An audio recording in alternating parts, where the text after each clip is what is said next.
আসসালামু আলাইকুম। সংবাদে আপনাদের সবাইকে স্বাগত জানাচ্ছি। আমি ফিরোজ তোহা। শুরুতেই সংবাদ শিরোনাম। বাংলাদেশের সর্বশেষ গুরুত্বপূর্ণ আপডেট সংবাদে আপনাকে স্বাগত। শুরুতেই সংবাদ শিরোনাম, পরে বিস্তারিত। শুরুতেই জানাবো, ভারতে বসে হাসিনা রাজনৈতিক কার্যক্রমে সমর্থন নেই মোদী সরকারের, বললেন বিক্রম মিস্ত্রি।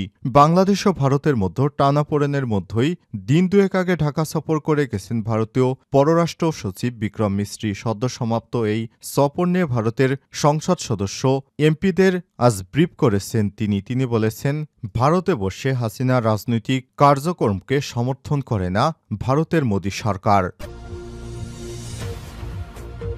এরপর জানাবো, গত 4 মাসে র্যাবের 16 সদস্য আটক, বললেন র্যাব মহাপরিচালক। গণ অভ্যুত্থানের পর গত 4 মাসে বিভিন্ন অপরাধে র্যাপিড অ্যাকশন ব্যাটালিয়ন র্যাবের 16 জন সদস্যকে আটক করা হয়েছে।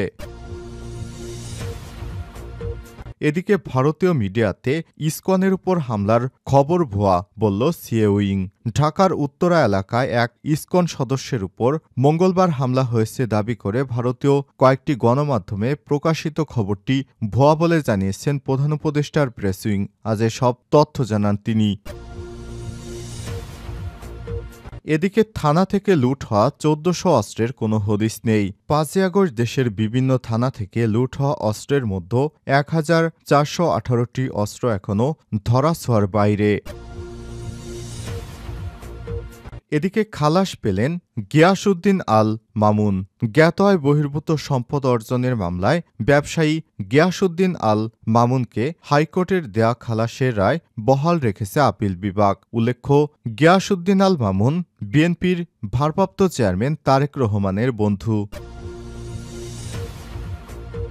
এবং সর্বশেষ জানাবো, র্যাগিংয়ের দায়ে চুয়েটের 11 শিক্ষার্থী সাময়িক বহিষ্কার। চট্টগ্রাম প্রকৌশল ও প্রযুক্তি বিশ্ববিদ্যালয় চুয়েটের জুনিয়র শিক্ষার্থীদের র্যাগিং করার দায়ে 11 শিক্ষার্থীকে 6 মাসের জন্য সব ধরনের একাডেমিক কার্যক্রম থেকে বহিষ্কার করা হয়েছে। বহিষ্কৃতরা সবাই বিশ্ববিদ্যালয়ের 2023 থেকে 24 শিক্ষাবর্ষের পুরা কৌশল বিভাগের শিক্ষার্থী। প্রিয় দর্শক, এতক্ষণ শুনছিলেন সংবাদ শিরোনাম, এবারে বিস্তারিত। তবে তার আগে বন্ধুরা, অনুরোধ থাকবে সংবাদটিতে একটি লাইক দিন। এই চ্যানেলে আপনি নতুন হয়ে থাকলে আমাদের সংবাদটি দেখতে দেখতে চ্যানেলটি সাবস্ক্রাইব করে রাখুন। কমেন্ট করে আপনার মূল্যবান মতামত জানিয়ে দিন আপনি বিশ্বের কোন দেশ থেকে বা বাংলাদেশের কোন স্থান থেকে আমাদের সংবাদটি দেখছেন এবং শুনছেন। এবারে বিস্তারিত।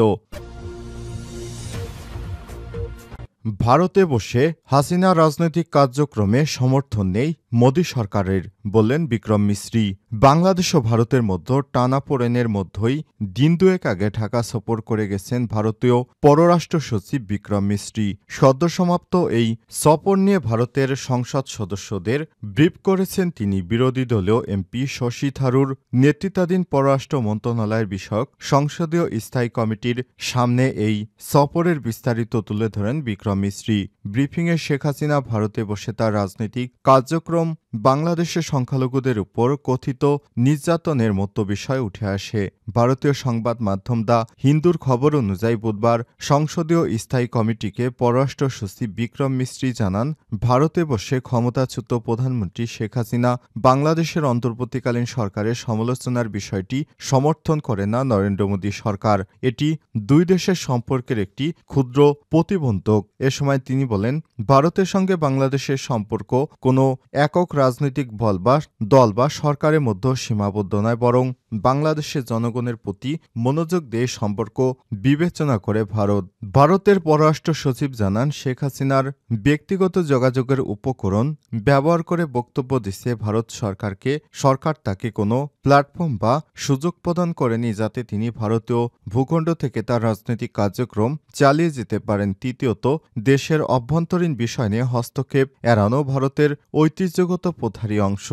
গত কয়েকদিনে ভারতে বসে হাসিনা অন্তর্বর্তীকালীন সরকারের সমালোচনা করে বেশ কয়েকটি ভিডিও বার্তা দিয়েছে। তার এমন রাজনৈতিক কার্যক্রম ভালোভাবে নেয়নি বাংলাদেশ সরকার। এমন পরিস্থিতিতে হাসিনাকে নিয়ে বিক্রম মিস্ত্রির বক্তব্য বেশ তাৎপর্যপূর্ণ বলেই জানায় দ্য হিন্দু। বিক্রম মিস্ত্রি কমিটিকে জানান, সোমবার ঢাকা সফরের সময় তিনি অন্তর্বর্তীকালীন সরকারকে জানিয়েছেন যে ভারতের সঙ্গে বাংলাদেশের সম্পর্ক কোনো বিশেষ রাজনৈতিক দল বা সরকারের মধ্যেই সীমাবদ্ধতা নয়। ভারত বাংলাদেশের জনগণের সাথে সম্পর্ককে অগ্রাধিকার দেয় এবং যে কোনো সরকারের সঙ্গে সম্পর্ক বজায় রাখবে। গত ৪ মাসে র্যাবের ১৬ সদস্য আটক, বললেন র্যাব মহাপরিচালক। গণঅভ্যুত্থানের পর গত ৪ মাসে বিভিন্ন অপরাধে র্যাপিড অ্যাকশন ব্যাটালিয়ন র্যাবের ১৬ জন সদস্যকে আটক করা হয়েছে। বৃহস্পতিবার ১২ ডিসেম্বর সমসাময়িক বিষয় ও সাম্প্রতিক অভিযানিক কার্যক্রম সম্পর্কে র্যাবের মিডিয়া সেন্টারে সাংবাদিকদের সঙ্গে মতবিনিময় সভায় সব কথা বলেন র্যাব মহাপরিচালক একেএম শহীদুর রহমান। এ সময় তিনি বলেন, র্যাবের বিরুদ্ধে খুনসহ কিছু অভিযোগ আছে। র্যাবের দ্বারা যারা নির্যাতিত ও ক্ষতিগ্রস্ত হয়েছেন তাদের কাছে ক্ষমা প্রার্থনা করছি। র্যাবের ভিতরে আয়নাঘর আছে, এর জন্য আমরা তদন্ত করছি। ভবিষ্যতে এই বাহিনী এমন কোনো কার্যক্রমে কারো নির্দেশে জড়িত হবে না। সুষ্ঠু তদন্তের মাধ্যমে সেসবের বিচার নিশ্চিত করা হবে। র্যাব মহাপরিচালক বলেন, জুলাই আগস্টে আন্দোলনের সময় হেলিকপ্টার দিয়ে গুলি করার বিষয়টি ট্রাইব্যুনালে তদন্তাধীন। তদন্ত রিপোর্ট অনুযায়ী পরবর্তী ব্যবস্থা নেবে সংশ্লিষ্টরা। র্যাব বিলুপ্ত ইস্যু নিয়ে একেএম শহীদুর রহমান বলেন, আমরা আন্তরিকভাবে দায়িত্ব পালন করছি এবং করব। তবে সরকার যে সিদ্ধান্ত নেবে আমরা তা মেনে নিতে বাধ্য। আয়নাঘর ইস্যু নিয়ে র্যাব মহাপরিচালক বলেন, গুম খুন কমিশন বিষয়টি তদন্ত করছে। র্যাবের আয়নাঘর ছিল এবং আছে। জঙ্গি তৎপরতা ছিল, ভবিষ্যতে যাতে জঙ্গিরা মাথাচাড়া দিতে না পারে সেদিকে নজর রাখা হচ্ছে। এ সময় তিনি আরও বলেন, সাংবাদিক সাগরুনি হত্যাকাণ্ডের বিষয়টি উচ্চ পর্যায়ের কমিটি গঠন করা হয়েছে, তদন্ত চলছে। ভারতীয় মিডিয়াতে ইসকনের উপর হামলার খবর ভুয়া, CA press wing. Dhaka Uttara এলাকায় এক ইসকন সদস্যের উপর মঙ্গলবার হামলা হয়েছে দাবি করে ভারতীয় কয়েকটি সংবাদ মাধ্যমে প্রকাশিত খবরটি ভুয়া বলে জানিয়েছেন প্রধান উপদেষ্টার প্রেস উইং। আজ এসব তথ্য জানানো হয়। বিবৃতিতে বলা হয়েছে, 10 ডিসেম্বর এবিপি আনন্দ এবং সংবাদ প্রতিদিন সহ বেশ কয়েকটি ভারতীয় মিডিয়ার খবরে দাবি করা হয়েছে যে ঢাকার উত্তরায় একজন ইসকন সদস্যের উপর হামলা হয়েছে। খবরটি মিথ্যা। প্রধান উপদেষ্টার প্রেস উইংয়ের ভেরিফাইড ফেসবুক পেজে ফ্যাক্টসে পোস্ট করা বিবৃতিতে সব তথ্য জানানো হয়েছে। ঢাকার উত্তর এলাকার সাধারণ রাধা রমন মন্দিরে ইসকন উত্তরা পুরোহিত কৃষ্ণ পিয়া নিতাই দাস বলেছেন, তিনি উত্তরা এলাকায় কোনো ইসকন ভক্ত বা সদস্যদের উপর হামলার ঘটনা সম্পর্কে অবগত নন। ঢাকার পুলিশও জানিয়েছে তারা এ ধরনের কোনো অভিযোগ পায়নি। প্রেস উইংয়ের বিবৃতিতে উল্লেখ করে বলা হয়েছে, ভারতীয় মিডিয়া ভুক্তভোগীর কোনো বক্তব্য বা পরিচয় প্রকাশ করেনি। বাংলাদেশ পুলিশ অথবা কোনো ইসকন নেতাও বক্তব্য নেই এসব প্রতিবেদনে, যা সার্বিক বিবেচনার খবরগুলোকে অসত্য, উদ্দেশ্য প্রণোদিত এবং সাংবাদিকতার নীতি বহির্ভূত হিসেবে চিহ্নিত করে। প্রেস উইং জানিয়েছে, বাংলাদেশে ইসকনের কেন্দ্রীয় নেতা ঋষিকেশ গৌরঙ্গ দাস বলেছেন, উত্তরায় সাম্প্রদায়িক একটি পারিবারিক ঘটনাকে সাম্প্রদায়িক রূপ দেওয়ার চেষ্টা করা হচ্ছে। তিনি বলেন, পারিবারিক বিষয়ে জড়িত যুবকরা ইসকনের সদস্য নয়। থানা থেকে লুট হওয়া ১৪০০ অস্ত্রের হদিস নেই। ৫ই আগস্ট দেশের বিভিন্ন থানা থেকে লুট হওয়া অস্ত্রের মধ্যে ১,৪১৮টি অস্ত্র এখনও ধরাছোঁয়ার বাইরে রয়ে গেছে।